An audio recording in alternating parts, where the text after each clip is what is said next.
Hi, I'm Sarah from The Upcoming. An absolute pleasure to be able to speak to you here in Thank beautiful, beautiful Cannes.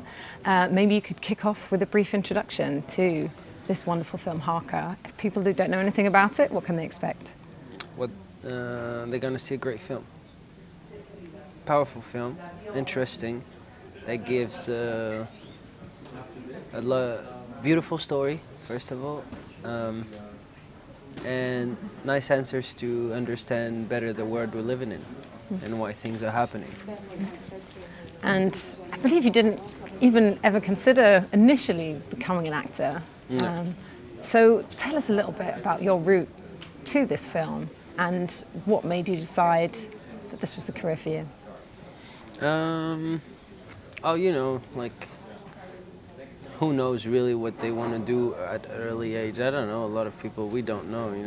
Our education system is made where you study general things, so you don't know. So you just wander from a place to another one. Then you get passionate about things, and you think, oh, could I make a living out of this? And then slowly by slowly, I get into acting, and how I mean, then I was fortunate for this role because it's my agent who, was talking to the producer, and the producer told her she was doing a film in Tunisia, and they were looking for, savage casting. They didn't want real actors because they casted for 2 years in whole Europe, in Tunisia, everywhere. They didn't find. And so she said, oh, I have this guy, he's just, he speaks Tunisian, like, would you meet him? And we matched very much with the director, and I was really lucky because the script is amazing, and Lutfi's a great director, I think, very much. Powerful, intense, really, like, he has this quality of, being able to do something really aesthetic and cinematographic, and at the same time tell a beautiful story. So, I was lucky. And I was listening to Tom Cruise's presentation yesterday, and one of the things that he was emphasizing, how he didn't just come to film as an actor, but as a film lover. He was sort of self-taught and studied cinematography, and I really understand you sort of did something similar. So, Yeah. what do you bring from that to your acting? Oh, your world. Your taste. It's like you ask a cook, who traveled the whole world and he likes food. What do you bring to your recipes? I guess everything you met on your way that you liked very much, and then you do your own sauce. That's the thing that is cool when you like autodidact. Like you have the freedom to. Nobody's here to tell you, nah, this is not right, man. This is like, you should do that or whatever. If you like it, you do it. And if it doesn't work, then you realize it for yourself, and you're the only responsible for your own failure. And then you change things, and you're just on your own all the time, which at the same time can be very hard. But in the same time, if you have a confidence in what you do, it's real. It doesn't come from anybody else, but from your own experiences, which that's why I think Tom Cruise has a great career like that, and it still fascinates us till now, And he did so many great things. It's because of that, because you're solid. You're solid in what you do. Yes. And tell us a bit about your character and how you saw him and how you prepared to play him, because of course he's someone sort of trapped by circumstance. Yeah. But you wouldn't call him a victim. No. He's constantly trying to fight against the situation, but unfortunately he just keeps meeting barriers everywhere he turns. So there's a real kind of repressed energy to him. So how did you prepare to play him, and how did you see him? I saw him exactly. I saw him very complex, because of course he's facing, hard thing, and the easy thing it would be that he's a victim. But victim is just a title, He is. You see him as a victim from far, but he don't see himself as a victim, or maybe a little bit. He see injustice for sure.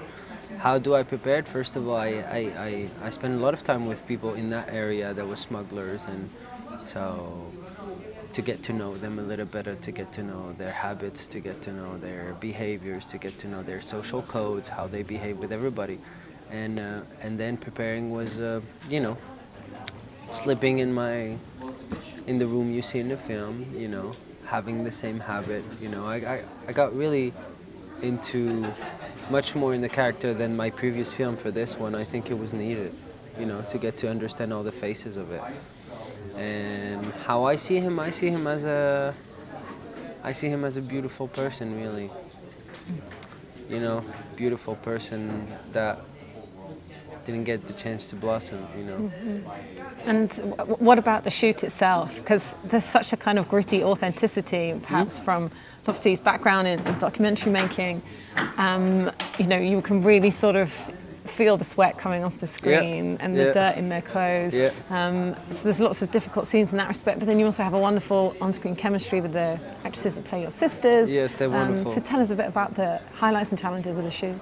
Oh man, we shot in film, in 35 millimeters. So first of all, we didn't have a lot of rolls, so we had to be very cautious and not, you know, spending everything. So we had a limited takes, and you know, working with, you know, my sister. I mean, they're really, really brilliant. They're not professional actors, but you know, when you got that, you got it. You know, they have this presence, this elegance, this natural understanding of the camera, which makes it much easier. The challenges were to try to, yeah, it was very hot, you know. It was 53 degrees Celsius, I don't know in Fahrenheit, but it was sometimes like the average was probably 50 or 49.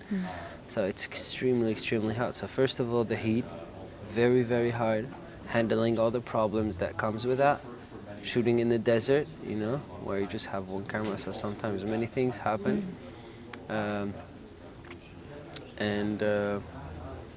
And you know, shooting with locals. You know, sometimes they say, "No, you're not gonna shoot here." Why? And sometimes they just try to start a fight in the middle of a take. So what do? You know, and it becomes the whole street. They don't care about film.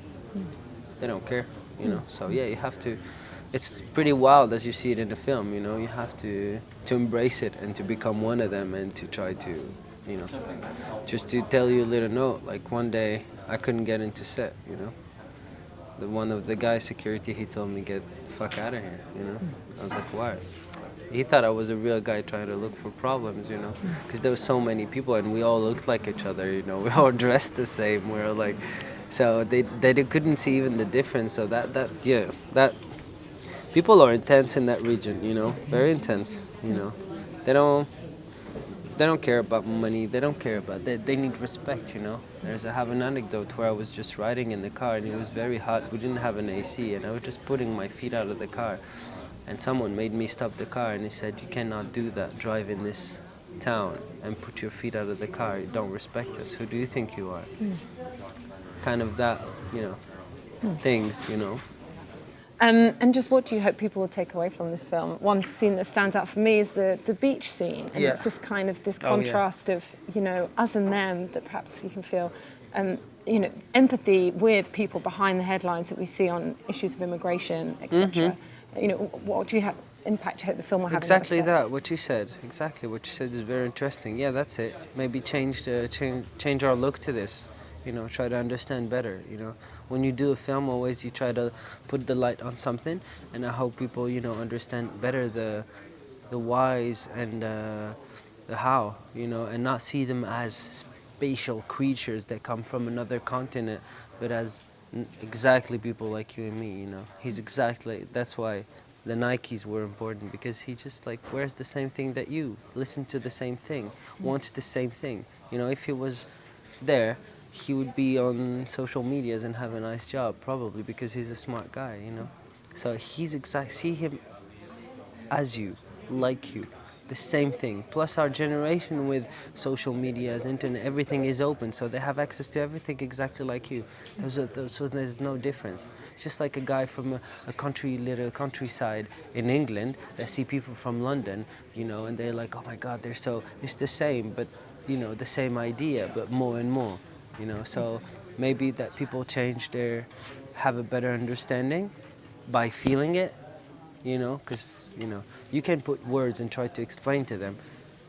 The best thing is really to feel it, you know, and if you can relate by feeling it, maybe you would be more gentle and understand the complexity of what we're facing and not try to have, you know, bad words or mean words toward, you know, certain things. Well, I'm out of time, but it's such a pleasure to speak to you. Enjoy your time in Cannes, and of course, looking forward to seeing you in Extraction 2 too.